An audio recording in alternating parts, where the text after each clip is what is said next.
En décembre 1999, elle est apparue soudainement chez moi un soir. Mon père m'a appelé en bas. Au moment où j'allais descendre, il était là, en bas des escaliers. Il a tendu la main pour m'arrêter, son regard inquiet. J'ai senti que quelque chose clochait. Écoute bien ce que je vais te dire. Tu vas voir quelqu'un chez nous. Concentre-toi sur moi. Essaye de ne pas trop faire attention à elle. J'ai failli éclater de rire. J'avais 12 ans, j'ai cru qu'il plaisantait. Mais il a continué avant que je puisse répondre. Elle va te chuchoter des choses.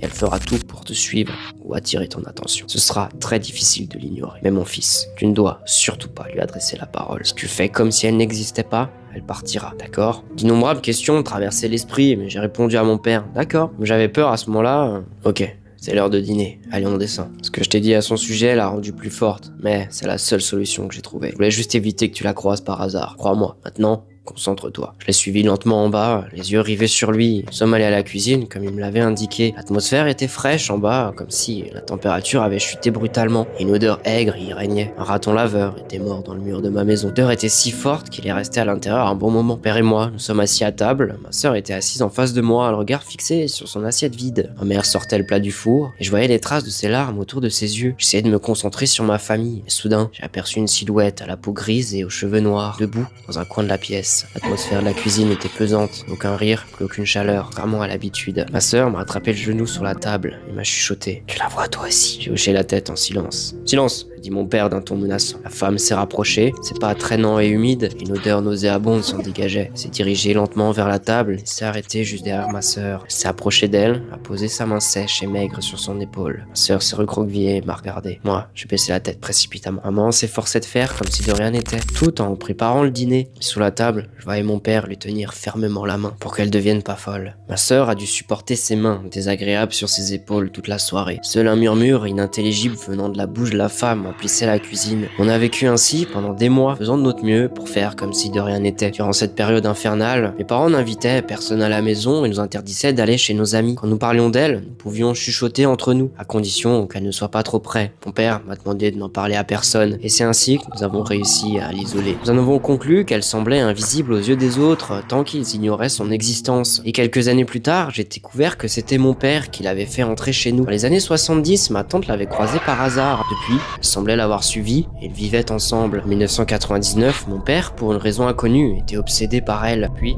elle l'a suivi. Nous avons essayé de garder le silence, et c'était la chose la plus difficile que nous ayons jamais vécue. Elle était toujours avec nous. Que nous quittions la maison ou soyons en voiture, nous ne pouvions pas nous en séparer. C'était une période extrêmement difficile pour ma mère qui devait rester seule à la maison après l'école, pendant que mon père partait travailler. Un soir de février, par une nuit de neige, nous dînions et ma mère est montée se coucher un peu plus tôt. La femme était assise sur le lit de mes parents. Malheureusement, ma mère n'a pas pu supporter la situation.